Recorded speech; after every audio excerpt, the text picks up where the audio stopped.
Indonesia itu kaya banget sumber daya alamnya. Tapi kenapa ya masih ada kesenjangan ekonomi? Tahukah kamu, Indonesia memiliki sistem ekonomi unik yang dirancang berdasarkan nilai-nilai Pancasila dan Undang-Undang Dasar 1945. Tapi, apa sebenarnya dasar-dasar sistem ini? Dan prinsip apa saja yang mendukungnya? Temukan jawabannya di video ini. Hai teman-teman, sebelum kita memahami sistem ekonomi Indonesia, yuk kita bahas dulu apa itu sistem ekonomi. Menurut Dewey, sistem ekonomi adalah jaringan interaksi antara individu, perusahaan, dan negara yang menentukan bagaimana sumber daya digunakan secara efisien untuk memenuhi kebutuhan dan keinginan para pelaku ekonomi. Secara umum, ada 3 sistem ekonomi utama, yaitu yang pertama, sistem ekonomi kapitalis, di mana individu memiliki kontrol besar atas sumber daya. Contohnya, seorang petani sedang menjual hasil panen ke pasar tanpa dukungan pemerintah. Yang kedua, sistem ekonomi sosialis, di mana negara memiliki kendali penuh atas sumber daya. Contohnya, pemerintah mengelola hasil panen tanpa keterlibatan petani dalam proses penjualan. Ketiga, sistem ekonomi campuran, yaitu sistem yang menggabungkan keduanya, antara sistem ekonomi kapitalis dengan sistem ekonomi sosialis. Contohnya, petani bekerja sama dengan pemerintah dan mendapatkan bantuan infrastruktur dari pemerintah. Nah, Indonesia menggunakan sistem ekonomi yang unik, yaitu sistem ekonomi Pancasila. Sebelumnya, apa sih sistem ekonomi Pancasila itu? Jadi, sistem ekonomi Pancasila adalah sistem ekonomi yang berlandaskan nilai-nilai luhur Pancasila seperti keadilan sosial, gotong royong, dan juga kekeluargaan.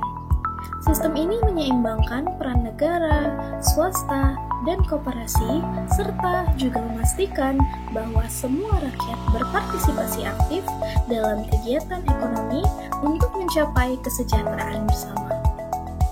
Yuk, kita pelajari lebih dalam tentang bagaimana sistem ini bekerja dan apa saja prinsip-prinsipnya.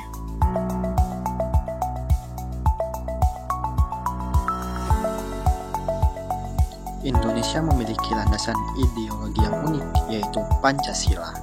Tidak hanya menjadi pedoman dalam kehidupan berbangsa dan bernegara, Pancasila juga menjadi dasar dalam membangun sistem ekonomi yang adil dan berkeadilan sosial. Sistem ini dikenal dengan nama Sistem Ekonomi Pancasila. Menurut Emil Salim, sistem ekonomi Pancasila menekankan keseimbangan peran antara negara, sektor swasta, dan koperasi. Emil Salim percaya bahwa sistem ini menolak monopoli dan dominasi oleh segelintir pihak. Sebaliknya, sistem ini mengutamakan partisipasi seluruh rakyat untuk menciptakan kesejahteraan yang merata. Sementara itu, Mugyarto, salah satu tokoh utama dalam pengembangan konsep ini, mendefinisikan sistem ekonomi Pancasila sebagai sistem yang berlandaskan prinsip gotong royong dan kekeluargaan. Produksi dan distribusi dalam sistem ini dikelola secara adil, sehingga kekayaan negara dinikmati oleh seluruh rakyat. Di dalam bagan dapat kita lihat, ada ekonomi kapitalis, ekonomi sosialis, dan ekonomi Pancasila. Sri Edi Suwasno menegaskan bahwa ekonomi Pancasila menolak ekstremitas kapitalisme dan sosialisme.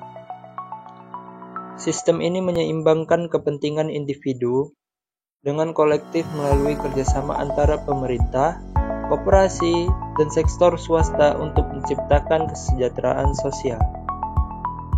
Soekarno, sang perumus Pancasila, menekankan pentingnya ekonomi yang berlandaskan kedaulatan rakyat dan gotong royong. Ia menolak kapitalisme eksploitatif dan imperialisme ekonomi, serta menekankan bahwa pembangunan harus berorientasi pada pemerataan hasil. Secara keseluruhan, sistem ekonomi Pancasila bertujuan untuk menciptakan ekonomi yang inklusif dan berkelanjutan. Ini menjunjung tinggi nilai-nilai Pancasila seperti keadilan sosial, kekeluargaan, dan kedaulatan rakyat, seperti gotong royong, esensi dari ekonomi Indonesia. Dengan landasan ini, sistem ekonomi Pancasila bukan hanya bertujuan untuk pertumbuhan ekonomi, tetapi juga untuk memastikan bahwa setiap rakyat Indonesia merasakan hasil pembangunan secara adil dan merata. Mari kita bersama-sama wujudkan cita-cita bangsa. Nah, setelah mempelajari dasar-dasar sistem ekonomi Indonesia, sekarang kita akan mempelajari prinsip-prinsip dari sistem ekonomi Indonesia. Sistem ekonomi Pancasila adalah tatanan ekonomi yang berlandaskan nilai-nilai luhur Pancasila, yang menjadi pedoman hidup bangsa Indonesia. Apa saja prinsip utamanya? Prinsip pertama adalah gotong royong. Dalam ekonomi, gotong royong berarti setiap individu berpartisipasi sesuai kemampuan mereka untuk mencapai kesejahteraan bersama. Prinsip ini juga menolak individualisme ekstrim seperti dalam kapitalisme yang hanya berfokus pada keuntungan pribadi.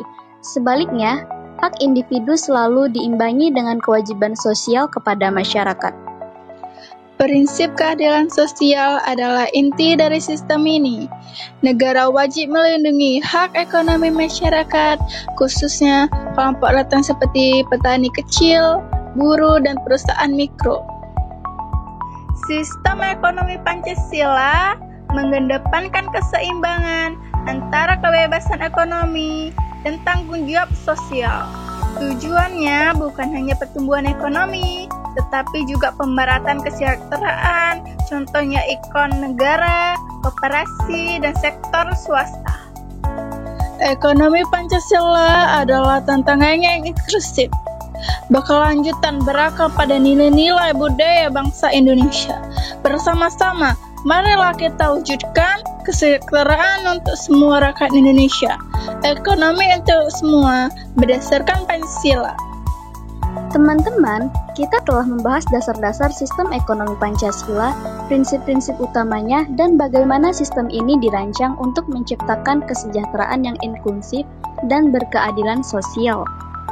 Sistem ini menyeimbangkan peran negara, sektor swasta, dan koperasi, memastikan bahwa seluruh rakyat Indonesia dapat berpartisipasi aktif dalam perekonomian.